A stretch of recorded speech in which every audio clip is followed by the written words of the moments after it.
Care Tevantes. Hello everybody, happy spring!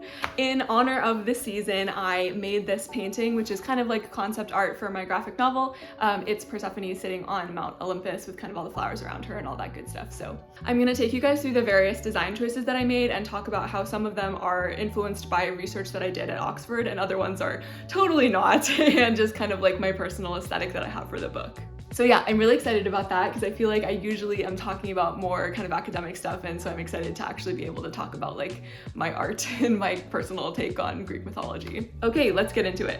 So when I was growing up and I was starting to get into the myth of the seasons and Persephone, I was around 10 years old. The song Lights by Ellie Goulding came out like I think maybe a year or two kind of after I sort of started to get into this.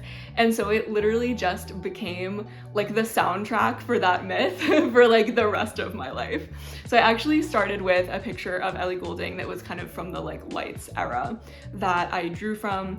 I do this a lot because I sometimes struggle to just like draw a character's face out of my head. I'll start with a picture of someone who looks slightly like them in my head, and then I'll draw that fairly realistically, and then either I'll draw it separately or like with a transparent layer I will start to kind of stylize it more and more and like change it to look more like my character. I do ideally want her face to be reminiscent of Greek people or people who like have ancestry from this region.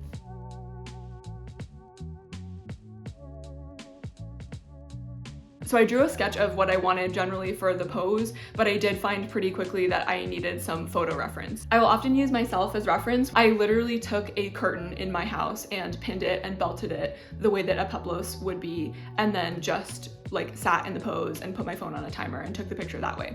If you want to know how to pin and belt a peplos or a chiton, I have a video of that on the shorts part of my channel. So you can see I spent a lot of time playing around with what I wanted her hair to look like. When I was a kid, I used to always draw her with this kind of like very 2D, like flat looking, like wavy hair. So I'd kind of just like take a line and just like do that.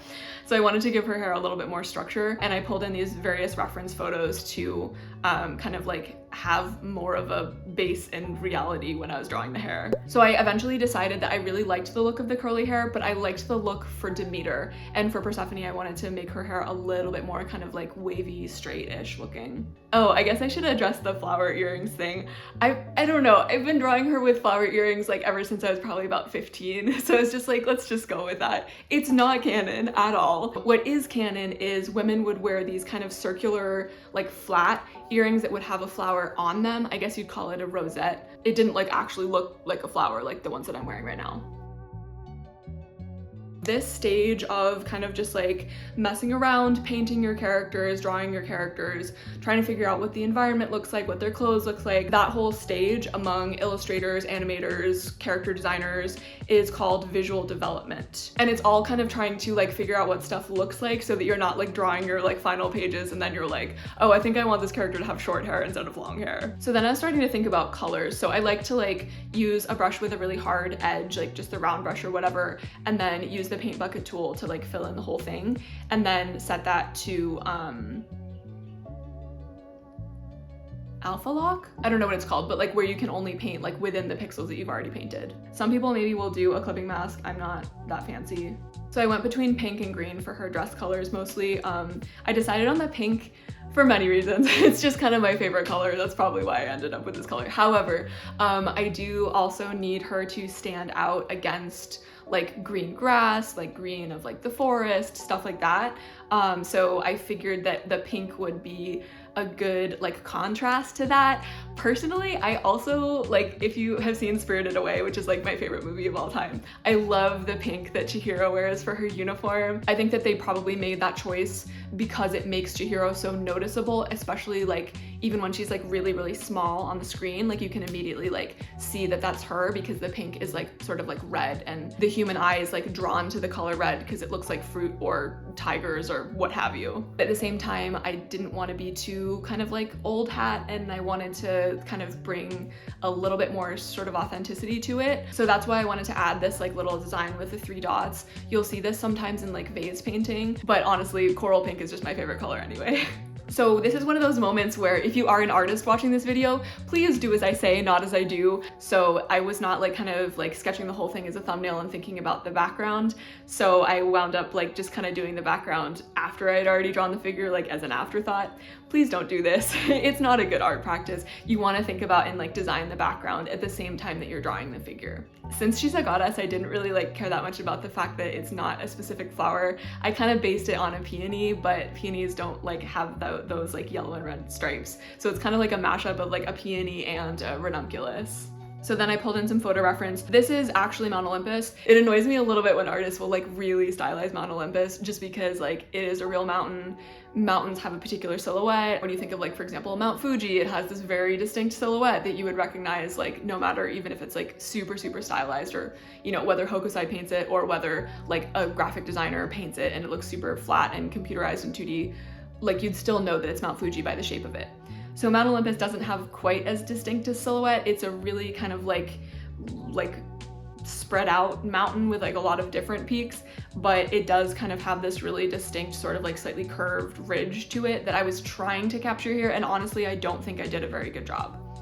But it's okay, because that's why we're doing visual development, so that we can make the mistakes now and not make them later. I wanted to go for a more like basically fully rendered background and then have her in the foreground be flat color, almost in the style of like cell animation. I really like that look where like the background is traditionally painted, and obviously I'm working digitally, but I'm trying to kind of emulate traditional art. And then the characters in the foreground that are going to be moving, so obviously need to be digital, are just painted with a single color and then a shade color. I was also kind of experimenting with a lot of different brushes. I'm not new to digital art, but I'm still kind of figuring out like which brushes I like and trying to like import new ones and play around with them and kind of adjust the settings and all that jazz. So this was kind of a big learning curve for me.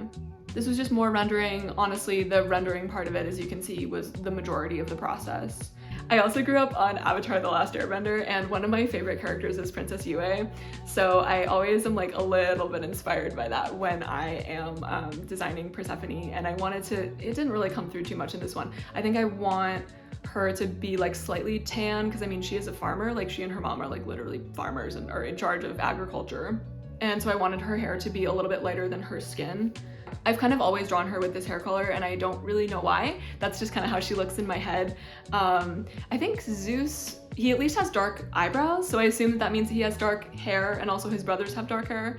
But then Demeter is blonde, so I think the jury's pretty out in terms of like kind of what she would look like. And I love seeing like all the different ways that people will portray her. But yeah, for me personally, I've always kind of like pictured her as having pretty light hair for some reason. I guess the other thing too is like it kind of makes her seem slightly opposite to like Hades, who has really dark hair. So this dialogue I wound up changing. I just basically copied and pasted the dialogue from a different scene in my book that takes place at night. So you might be a little bit surprised that the temple in the background or house or whatever it is has some color on it. Ancient Greek buildings of any kind, but particularly temples, would have been painted. They are only, I mean, like statues, they're only whitewashed because all the paint has faded off of them. They would have mostly had red roofs, and then they mostly painted with white, red, yellow, and blue, and I think they also had black. So those were mostly the colors that they would put on their buildings and also on their statues. So that's what I wanted to use here. I think I slightly based this off of like a rendering of what the Parthenon would have looked like when it was painted.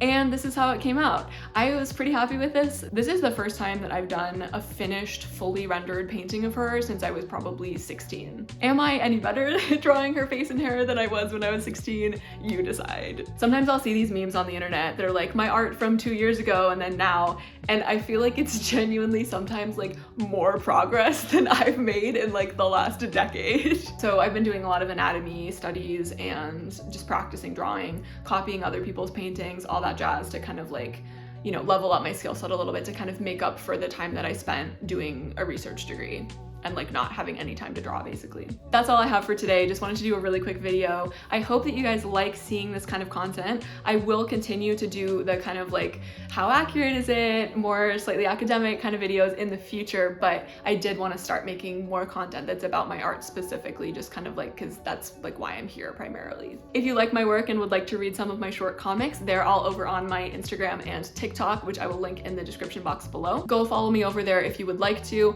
If you want to see more content content like this in the future, please like and subscribe, and maybe leave me a comment with what you would like to see in the future. All right, I will see you in another video.